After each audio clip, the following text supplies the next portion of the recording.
Amigos, mi nombre es José Danielson Hoyos Castro, estudiante de psicología, y mi compañero Sergio Rojas Vargas. Hoy venimos a hacer referencia a 10 principales técnicas cognitivo-conductuales que son importantes para nuestro diario vivir frente a las personas. Antes de iniciar, vamos a hacer claridad a lo que significa lo cognitivo, que hace referencia a los procesos mentales, y lo conductual, que es específicamente la conducta de la persona. A continuación vamos a dar referencia a las técnicas para tratar este tipo de problemas. Primera técnica, técnica de exposición. La técnica de exposición, como su nombre lo dice, exposición, es cuando hay problemas de ansiedad, de trastornos e impulsos de control.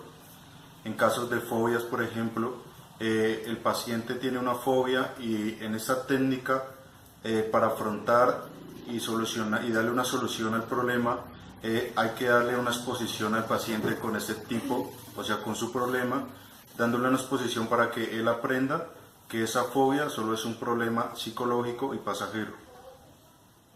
Bueno, seguimos con entrenamiento en autoinstrucciones. Este básicamente tiene que ver en la autoconducta. Cuando usted como persona se coloca unas instrucciones, cuando usted se escucha, cuando usted se habla a sí mismo y se escucha y se da unas instrucciones puntuales las cuales debe cumplir. Entre estas, pues, debe haber inicialmente una disposición en el aprendizaje. Como ejemplo, tenemos al niño en clase, donde hay un instructor que es directamente el profesor, el docente, el cual hace instrucciones al estudiante, que en este caso es el niño, donde él debe estar en la disposición de escucharlas. Pueden haber negativas y positivas. Como negativo encontramos cuando el niño dice no entiendo, no quiero, no me gusta, qué pereza, no logro entender. Y lo positivo ya es cuando directamente el niño hace el esfuerzo de aprender, de entender y darse una instrucción clara para el mejoramiento en su aprendizaje. Desensibilización sistemática. Esta conducta o este tipo de solución al problema es un poco semejante al que les acabo de explicar. En el caso de una desensibilización sistemática, quiere decir que cuando un paciente tiene ansiedad, tenemos que darle una desensibilización, como la palabra lo dice, o sea, evitar todo tipo de contacto, todo tipo de vista hacia el problema. Es decir, tenemos que apartar al paciente de todo tipo de cosas que ocasionen este tipo de ansiedad. Ahora seguimos con entrenamiento de resolución de problemas. En esta técnica tan importante es enseñarle al paciente o a la persona a hacerle frente al problema. Por más complicado, por más difícil que sea la situación, aprender y de una manera muy experimental saber solucionar el problema. En este caso, encontramos unos actos puntuales que debe tener la persona dentro de la disposición para afrontar la situación. Como primero, definir el problema. Más allá de muchos inconvenientes, es no revolcar una sopa de problemas, hablemoslo así, sino que definir claramente cuál es el punto clave del problema. Como segundo, la lluvia de ideas y alternativas. Deben haber muchas ideas y alternativas de solución. Entonces, tratar de la forma más sabia, buscarlas y llevarlas a ponderación para quedarse con las más importantes. Valorar y darle la importancia necesaria que requiere el problema. Más allá de darle esta importancia al problema, es darle la importancia necesaria a la solución del dicho problema. Y también poner en marcha el plan de acción. Tener la disposición de accionar frente a lo sucedido por inconveniente grande que sea. Como ejemplo tenemos un matrimonio donde la esposa está cansada de muchos actos emocionales y conductuales de su esposo y empieza a darle el análisis necesario e importante a la situación. Como por ejemplo una lluvia de ideas, el problema, no se entiende con su esposo. Dentro de las alternativas y lluvias de ideas ella encuentra el divorcio, pero más allá de eso empieza a maquinar sobre el tema del divorcio y encuentra donde tiene que, cómo se enfrentarán los niños a la situación, si hay hijos, cómo puede vivir ella sin su esposo al lado después de tanto tiempo. Entonces trata de buscar las ideas más importantes y efectuarlas en ese momento. La idea siempre es que las ideas sean positivas, siempre de que la solución no sea negativa. Como por ejemplo me voy, lo dejo, busco otra persona, sino tratar inicialmente de encontrar la idea principal y la solución principal para darle la solución al mismo. Restauración cognitiva. En este caso, como la palabra le dice cognitiva, tiene que ver mucho con la clase de pensamientos que tiene el paciente. En este caso y en general, la restauración cognitiva tiene que ver con los pacientes de problemas psíquicos. Es decir, el paciente tiene problemas con su medio ambiente, con su forma de vivir, con su familia, todo por problemas de pensamientos, por problemas psíquicos.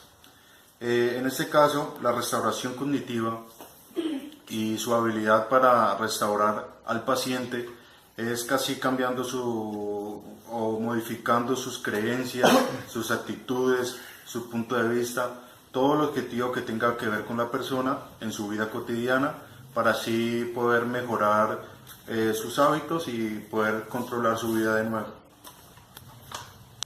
Bueno, seguimos con técnicas operantes para la modificación de la conducta. Esto básicamente trata en encontrar fundamentalmente por la estimulación, encontrar una solución. Básicamente y fundamentalmente es provocar una modificación en la conducta a través de la estimulación, ¿sí? Donde encontramos el refuerzo en el niño, por ejemplo. El niño deportista, quien en su momento tiene ciertas pataletas, ciertos inconvenientes y llega la persona autoridad en ese momento, bien sea el padre de familia o el entrenador como tal, donde por medio de la motivación le pone unas pautas necesarias. Hay que hacer esto, esto se debe hacer así.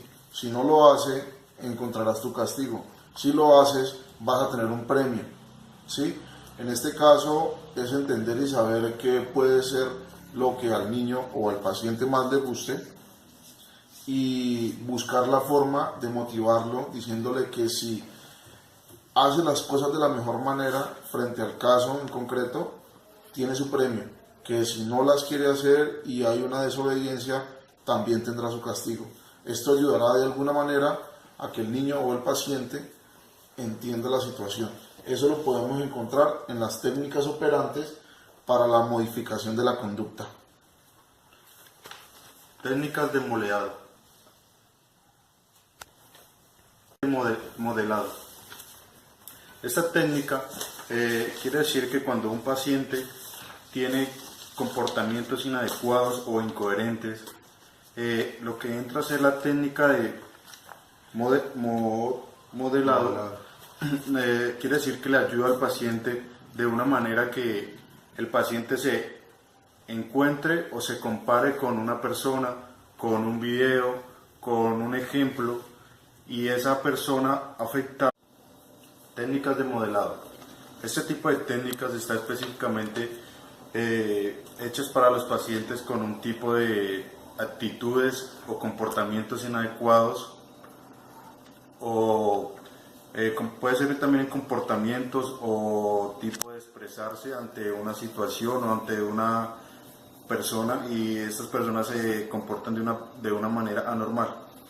Este tipo de técnicas para mejorar este tipo de conductas está conformada, como dice la palabra, de modelado, quiere decir que cuando el paciente tiene ese tipo de problemas, se expone a un video tal vez o a una persona, y el paciente tiene la responsabilidad de arremedar, diciéndolo así, o moldear su comportamiento de acuerdo a lo que está viendo.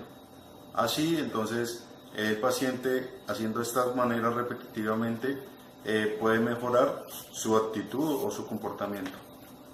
Bueno, esa técnica es muy interesante. Es técnicas de autocontrol.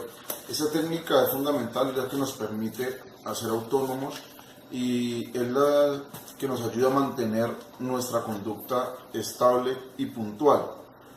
Una terapia interesante, como ejemplo lo quiero colocar sobre esta técnica de autocontrol, es por ejemplo el jueguito de la estatua en los niños. En estos momentos de emociones es cuando el niño debe tener una instrucción para que haya autocontrol. Cuando tú le dices al niño estatua, él inmediatamente hace caso. Sin saberlo, está estimulando y está asimilando el aprendizaje de manejarse en un autocontrol.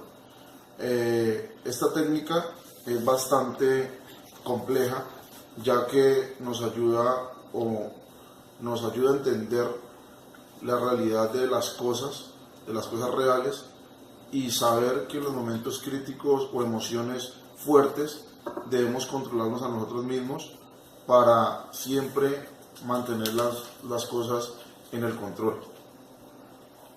Corto.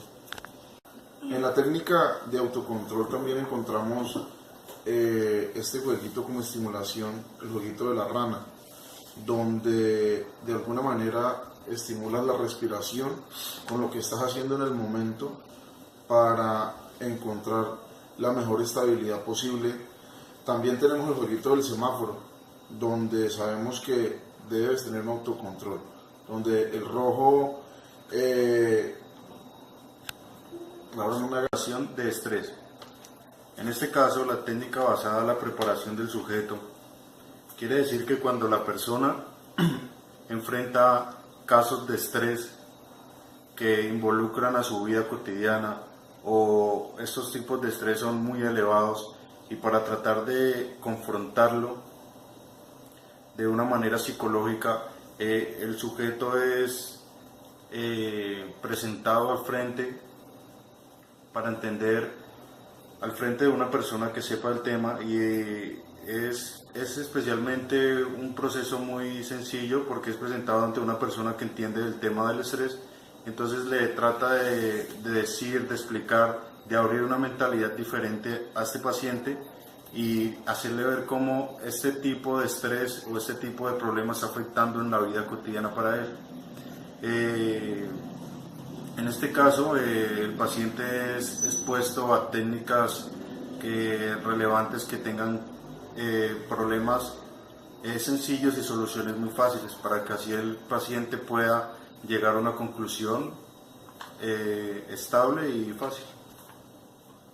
Bueno, seguimos con la técnica de relajación y respiración. Esta técnica es antiestrés. Esta técnica es cómo nos ayuda a mejorar la ansiedad y cómo nos ayuda a no tener mucho estrés. Básicamente es muy fácil de realizar, más allá de los inconvenientes que podamos tener.